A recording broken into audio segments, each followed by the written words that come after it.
Hello दोस्तों, स्वागत है आपका एक बार फिर से अवधेश क्रिएशन के एक और नई वीडियो में। आज हम जानेंगे पृथ्वी और हमारे वेद पुराणों के रहस्यमयी बातों के बारे में। तो चलिए दोस्तों, स्टार्ट करते हैं। नासा भी कांप गया जब अंतरिक्ष में साक्षात दिखे श्री विष्णु।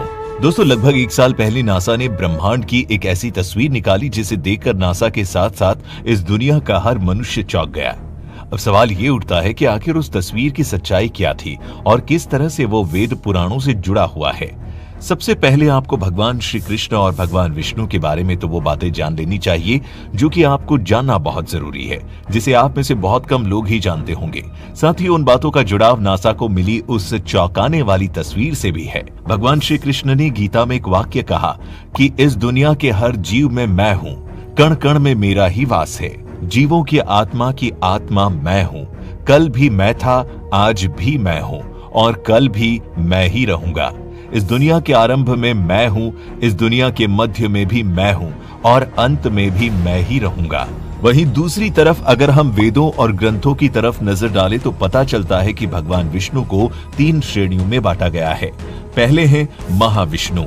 महाविष्णु मतलब वो परब्रह्म जिन्होंने संसार का बीज बोया और इस दुनिया में जो कुछ भी मौजूद है वो सब सिर्फ इन्हीं की वजह से है। आपकी आत्मा व यहाँ तक कि आपकी बुद्धि भी सब कुछ महाविष्णु की ही देन मानी जाती है। दूसरे हैं शिरोदक्षाई विष्णु। जब हम बात करते हैं कि हर जगह भगवान है, हवा में, मनुष्य में, धरती में, कण कण में, अर्थात छोटी से छोटी चीज में भी भगवान है, तो वहां बात की जाती है शिरोदक्षाई विष्णु की। तीसरे और अंतिम है गर्भोदक्षाई विष्णु, जिनके लिए कहा जाता है कि इन्हीं के नाभि कमल से भगवान ब्रह्मा की उत्पत्ति हुई थी और फिर सारी सृष्टि की रचना के बाद खुद भगवान विष्णु ने ही उसे संभालने का कार्यभार उठा लिया था। ऐसे में आपको भी बहुत से धार्मिक ग्रंथों में शिरोदक्षाई विष्णु की तस्वीर देखने को मिल जाती होगी, जो कि कोई काल्पनिक तस्वीर नहीं है बल्कि वेद पुराणों को समझकर बनाई गई तस्वीर है। इसे ध्यान से देखिए और अब नासा द्वारा निकाली गई तस्वीर को भी देखिए, जिसे नासा ने मिस्टिक माउंटेन का नाम दिया है। अगर आप इस फोटो को ध्यान से देखें और इसकी तुलना शिरोदक्षाई विष्णु की तस्वीर से करें जो कि काल्पनिक नहीं है, तो आप पाएंगे कि नासा की तस्वीर बहुत हद तक भगवान विष्णु के इस रूप से मिलती जुलती है। इतना ही नहीं, इसके बाद फिर से 2 महीने बाद नासा के टेलीस्कोप द्वारा एक दूसरी तस्वीर खींची गई जिसे हैंड ऑफ गॉड का नाम दिया गया। इसे भी ध्यान से देखने पर आपको लगेगा कि किसी भगवान का हाथ आपके सामने है। जब ये वाली तस्वीर नासा द्वारा लोगों के बीच आई तो लोग चौंकने लगे और दोनों ही फोटो को भगवान से जोड़ते हुए बड़ी तेजी से सोशल मीडिया पर वायरल करने लगे। धीरे धीरे इन दोनों तस्वीरों ने पूरी दुनिया में तहलका मचा दिया। कुछ लोगों ने हाथ वाली तस्वीर के लिए यह भी कहा कि यह तस्वीर ब्रह्मांड के अंतिम चोटी से निकलती हुई दिखाई दे रही है और उंगलियों के ऊपर सुदर्शन चक्र है। इसका मतलब यह हुआ कि आप माने या न माने, इस दुनिया में हर चीज, यहाँ तक कि पूरी की पूरी दुनिया भगवान विष्णु के अंदर ही विद्यमान है।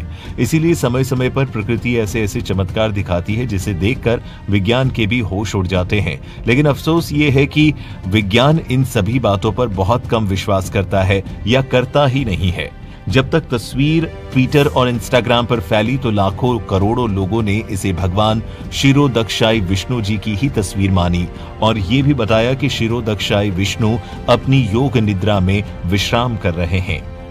अब यहाँ बहुत सारे लोग ये भी कह सकते हैं कि ये गलत है और विज्ञान की वजह से ही सब कुछ इस दुनिया में संभव हो पाया है, विज्ञान ने ही इस दुनिया को उत्पन्न किया है। दोस्तों, आपके आसपास भी ऐसे विचारों वाले व्यक्ति अवश्य होंगे और विज्ञान भी इसे ही सही साबित करने के लिए बिग बैंग की थ्योरी सामने रख देता है, जिसके मुताबिक कहा गया है कि इस ब्रह्मांड की उत्पत्ति एक बड़े से गोले के विस्फोट से हुई। तो अब यहाँ ये सवाल उठता है कि वो बहुत बड़ा गोला आया तो आया कहां से? साथ ही हर जीव की मृत्यु क्यों होती है और क्यों नहीं विज्ञान मरे हुए लोगों को जिंदा कर पाया? ऐसे बहुत से सवाल हैं जिनसे विज्ञान भी पल्ला झाड़ता है और इसीलिए कहा जाता है कि जहां पर विज्ञान की सोच खत्म होती है वहीं से वेद पुराणों में लिखी गई बातें शुरू होती है।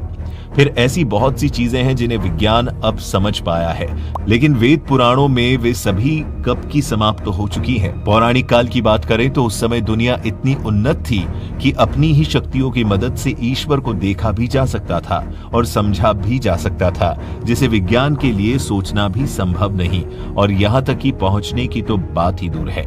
विज्ञान से जुड़े कई ऐसे लोग हैं जो ऐसी सकारात्मक शक्तियों पर विश्वास तो करते हैं, लेकिन पूरी दुनिया के सामने जाहिर नहीं करते हैं।